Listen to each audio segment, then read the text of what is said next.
Welcome back to Wake Up America. I'm Rachel Rollar. Let's get you caught up on the economy this morning. The Colonial Pipeline has been hit by a new network outage, leaving more than 11,000 gas stations shut down and gas prices at 7-year highs. Joining us now to talk about it, business and market analyst Seth Denson. Good morning to you, Seth. Good morning, Rachel. All right, a bit of deja vu here. The company says, though, that these disruptions were due to some of the hardening efforts that are ongoing and part of the restoration process and not related to the ransomware. So what can you tell us about the impact? Boy, yeah, when it rains, it pours, doesn't it? Yeah, listen, it's recognizable that this would overwhelm the system as they're probably looking through their IT, making sure they're protecting it. But listen, as you mentioned at the top, you got thousands of gas stations still without fuel across the East Coast. That's going to lead to a couple key things. It's going to lead to continued inflation in gas prices due to a reduction in supply, and it's going to impact consumer confidence. And we all know what happens when America's confidence gets skewed. They start hoarding. And so that's probably what may happen here, especially along the East Coast. Seth, I think a lot of people are wondering now, is this pipeline shutdown a preview of things to come? And so how can the Biden administration protect the energy system from rising threat of cyber attacks or natural disasters?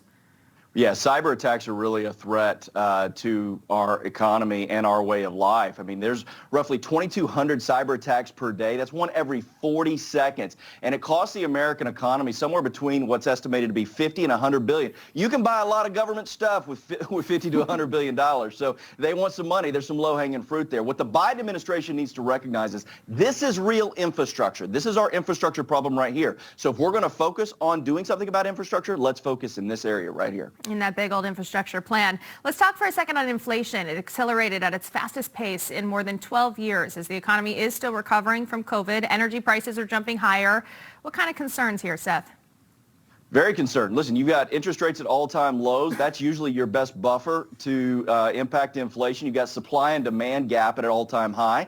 And you got massive amounts of unnecessary liquidity due to government unnecessary overspending. That's what we might call down here in Texas a goat rope.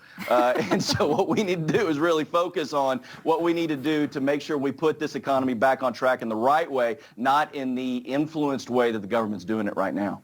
I hope we have some Texas viewers joining us this morning like, yes, the goat rope. The goat rope. The goat rope. We have about 30 seconds left, Seth. The U.S. still about 8.2 million jobs short of where the country stood before the pandemic. How will that also affect the economic recovery? Yeah, clarity. We're not 8 million jobs short. We're 8 million people short of filling what is as 8 million jobs that are ready to be open. We need more states to step up and do what a lot of the governors are already doing, saying we don't need the federal government's assistance with this buffer of more money. We need to get people back to work, get the economy rolling again. And we're seeing governors saying, hey, we'll give you a bonus if you get a job before the end of the year, which, I mean, sounds pretty enticing to me. All right, Seth Denson, thank you so much for your insight.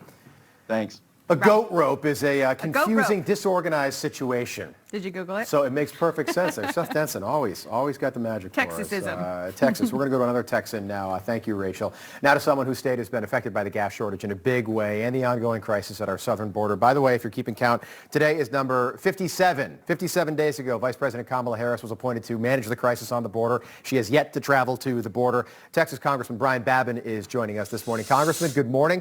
Nice to see you again. Good morning, Rob. Great to see you all as well. I know exactly what a goat rope is. I just had to look it up. I think that term applies perfectly to this situation, several situations that the administration is dealing with. But let's talk about the cyber attack, the Colonial